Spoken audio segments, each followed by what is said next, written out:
Assembly language, जिसको computer system के दिल की लैंग्वेज भी कहा जाता है, जो कि डायरेक्टली हार्डवेयर के साथ इंटरेक्ट करने के लिए कंप्यूटर सिस्टम के अंदर यूज होती है। तो इसका मतलब हुआ, इस असेंबली लैंग्वेज के बारे में अच्छी तरह से जानकर आप कंप्यूटर सिस्टम के सेंसिटिव पार्ट्स के साथ खेल सकते हो और उन्हें हैक कर सकते हो। मगर इस वीडियो का मेन पर्पस इससे भी ज्यादा बड़ा है, क्योंकि इस वीडियो में आपको असेंबली लैंग्वेज की 5 ऐसी कमांड्स के बारे में बताया जाएगा जिनका एथिकल हैकिंग के अंदर बहुत ज्यादा यूज होता है। और इन 5 कमांड्स के बारे में जानकर आप असेंबली लैंग्वेज के बारे में बहुत कुछ जान जाओगे। सो ये वीडियो उन बिगिनर्स के लिए बहुत ज़्यादा इम्पोर्टेंट होने वाली है जो असेंबली लैंग्वेज का यूज़ एथिकल हैकिंग के पॉइंट ऑफ व्यू से करना चाहते हैं। और ये वीडियो ख़ास तौर पर एजुकेशनल पर्पस के लिए बनाई जा रही है, ताकि हम एथिकल हैकिंग के अंदर असेंबली लैंग्वेज का कैसे यूज़ किया जाता है इसके बारे में सीख सकें और अपनी एथिकल हैकिंग के स्किल्स को इन्हेंस कर सकें। तो हमारी इस वीडियो की फर्स्ट कमांड है मूव कमांड। मूव कमांड का असेंबली लैंग्वेज के अंदर बहुत ज़्यादा और इम्पोर्टेंट यूज़ होता है।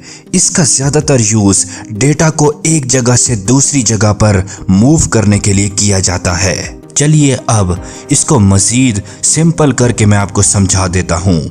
दरअसल मूव कमांड असेंबली लैंग्वेज की एक बेसिक इंस्ट्रक्शन है। ये ज़्यादातर एक वैल्यू को रजिस्टर या मेन मेमोरी लोकेशन में मूव करती है।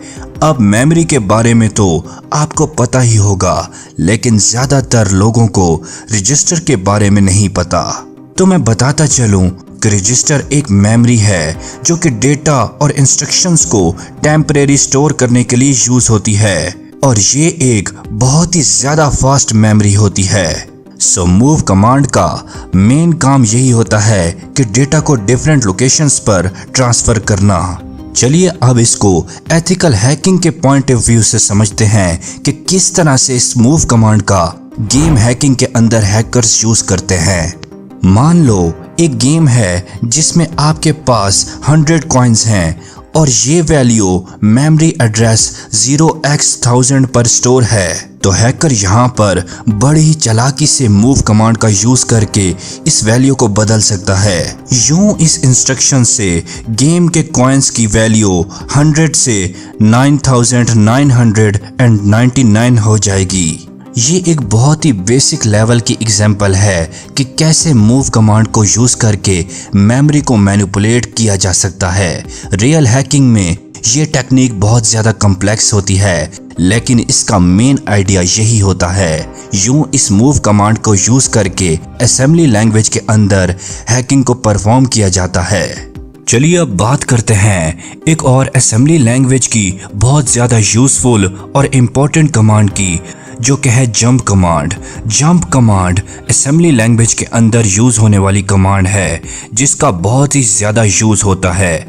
तो बेसिकली जंप कमांड एक इंस्ट्रक्शन है जो कि प्रोग्राम के फ्लो को कंट्रोल करती है।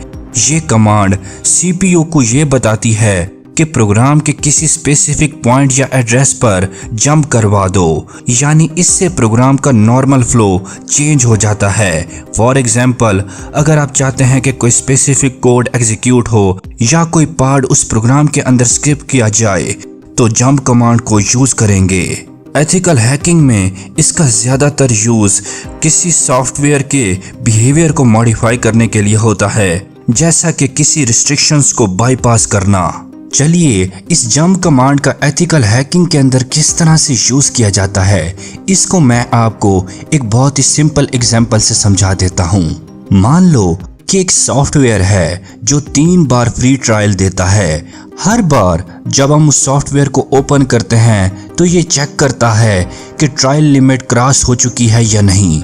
अगर लिमिट क्रॉस हो जाए तो सॉफ्टवेयर बंद हो जाता है। ये चेक दरअसल असेंबली कोड में किसी कंपेयर इंस्ट्रक्शन के साथ होता है, जिसमें प्रोग्राम ये डिसाइड करता है कि बंद होना है या चलना है। अब हैकर यहाँ पर कुछ ऐसे काम करता है कि वो डिबगिंग टूल जैसा कि OllyDbg का यूज़ करता है और उस कोड तक जाता है जहाँ पर ये चेक होता है कि प्रोग्राम ने चलना है या बंद होना है। अब वहां पर हैकर एक जंप कमांड डाल देता है जो चेक को स्किप करके सीधा सॉफ्टवेयर के मेन फंक्शन पर जंप करवाता है। अब आपकी स्क्रीन पर ओरिजिनल चेक इंस्ट्रक्शन का कोड शो हो रहा होगा। इस कोड को हैकर जंप कमांड से रिप्लेस कर देता है जो कि अब आपकी स्क्रीन पर शो हो रहा है। इस तरह से जंप कमांड के साथ हैकर सॉफ्टवेयर के ट्रायल लिमिट को बाईपास करते हैं और फिर उस सॉफ्टवेयर को अनलिमिटेड बार यूज कर सकते हैं। यूं जंप कमांड का यूज एथिकल हैकिंग के अंदर किसी भी प्रोग्राम के बिहेवियर को चेंज करने के लिए किया जाता है, जिससे उस प्रोग्राम के कोड को मैनिपुलेट करके उसको मल्टीपल टाइम यूज किया जा सकता है। अब बात करते हैं थर्ड नंबर पर आने वाली असेंबली लैंग्वेज की कमांड की, जो कि है कॉल कमांड। असेंबली लैंग्वेज में कॉल कमांड एक फंक्शन या सब रूटीन को बुलाने के लिए यूज होती है। जब कॉल कमांड रन होती है तो प्रोसेसर करंट इंस्ट्रक्शंस का एड्रेस सेव करता है और फिर स्पेसिफाइड फंक्शन की तरफ जंप करता है।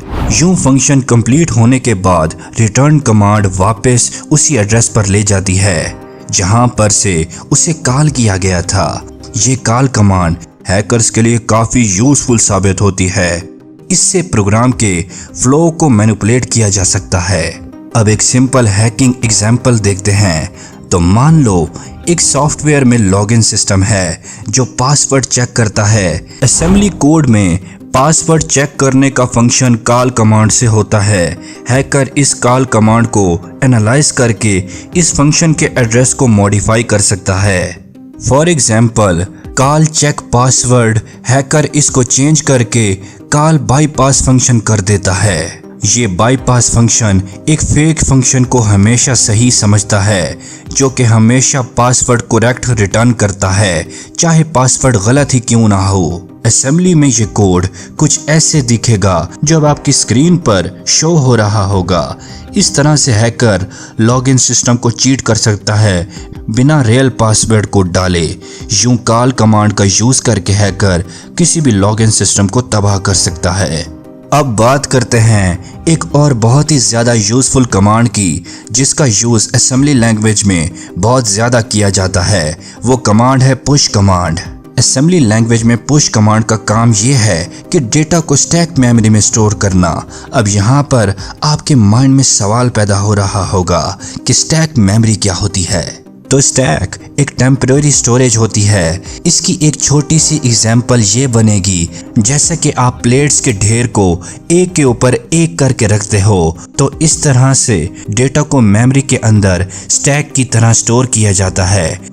सो ये पुश कमांड उसी स्टैक मेमोरी से खेलने के लिए हैकर्स यूज करते हैं। पुश कमांड किसी वैल्यू या रजिस्टर के डेटा को टॉप पर रखती है। फॉर एग्जाम्पल अगर हम लिखें पुश AX, तो रजिस्टर AX का डेटा स्टैक मेमोरी में सेव हो जाता है। हैकिंग में ये कमांड बहुत ज़्यादा यूजफुल साबित होती है, क्योंकि इसका यूज़ करके हैकर्स सेंसिटिव इंफॉर्मेशंस जैसे पासवर्ड्स या मेमोरी एड्रेस को मैनिपुलेट कर सकते हैं। चलिए मैं आपको इसको एथिकल हैकिंग के एग्जाम्पल से समझाता हूँ कि इसका यूज़ कैसे एथिकल हैकिंग के अंदर किया जा सकता है। तो लेट्स सपोज एक प्रोग्राम है जो यूज़र से पासवर्ड्स मांगता है। फिर ये प्रोग्राम पासवर्ड को चेक करने के लिए इस स्टैक मेमोरी में सेव करता है। फिर हैकर कोड देखता है और वो ये अच्छी तरह से देखता है कि पासवर्ड चेक होने से पहले ये इंस्ट्रक्शन है, यानी पुश EBX। यहाँ EBX रजिस्टर में पासवर्ड का डेटा होता है। हैकर कोड को मॉडिफाई करता है और पुश कमांड को चेंज करके अपना कोड डाल देता है जो स्टैक से पासवर्ड को रीड करता है। यानी हैकर कुछ इस तरह से डेटा डालता है जो आपकी स्क्रीन पर अब शो हो रहा होगा। अब EBX रजिस्टर में पासवर्ड आ जाता है और हैकर उसे देख सकता है। ये एक बेसिक लेवल का बफर ओवरफ्लो का हिस्सा है। अब यहाँ पर बफर ओवरफ्लो क्या है, तो उस पर मैं एक डिटेल के साथ वीडियो बना चुका हूँ। उस वीडियो का लिंक आपको ऊपर आई बटन में मिल जाएगा। सो इस वीडियो के बाद उस वीडियो को चेक जरूर कीजिएगा। यूं इससे आपको अंदाजा हो गया होगा कि पुश कमांड का यूज हैकिंग के अंदर कैसे किया जाता है। अब बात करते हैं लास्ट और बहुत ही ज़्यादा इम्पोर्टेंट कमांड की, जिसका हैकिंग के अंदर हार्डकोर लेवल पर यूज़ किया जाता है और ये बहुत ही ज़्यादा इम्पोर्टेंट कमांड है। अब ये इतनी इम्पोर्टेंट कमांड क्यों है, इसका अंदाज़ा आपको आगे लगेगा। मैं बात कर रहा हूँ असेंबली लैंग्वेज की इंट कमांड की, जिसे इंटरप्ट कमांड भी कहा जाता है। इंटरप्ट या इंट कमांड असेंबली लैंग्वेज में ऐसी इंस्ट्रक्शन है जो कि प्रोसेसर को इन्वोक कराती है कि वो अपना करंट टास्क रोक कर कोई और स्पेसिफिक टास्क परफॉर्म करे। ये टास्क हार्डवेयर या सॉफ्टवेयर के रिलेटेड हो सकता है।